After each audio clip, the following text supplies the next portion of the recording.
यत्तिकै बालेन बालेन भने होइन के बालेन एउटा नाम होइन ब्रान्ड भइसक्यो ब्रान्ड त्यही भएर बालेन युवाहरूले यतिसम्म साथ दिन्छन् कि तपाईँहरू पुरै छोडिदिनुहोस् क्या अब परिवर्तन साँच्चीकै परिवर्तन खोजेको छ देशले वाक दिग भइसक्यो अब 35-36 वर्ष भइसक्यो हामीले होइन एउटा वाक दिग भइसक्यो अब यो युवाहरूको हेर्नुहोस् न बालिन दाइप्रतिको आस्था बालिन दाइप्रतिको विश्वास बालिन दाइप्रतिको हामीले राखेको योजना विजन एकदम देखिसकेको छ कि सो अब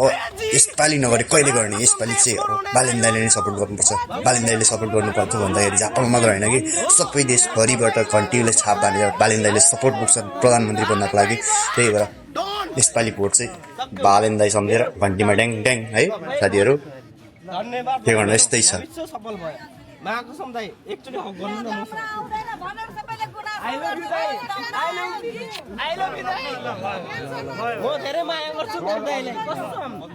मेरो दाइलाई म धेरै माया गर्छु तपाईले गर्नु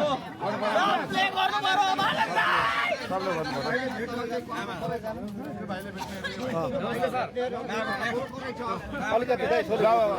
एउटा फोटो भिड नगर फोटो खिच्नु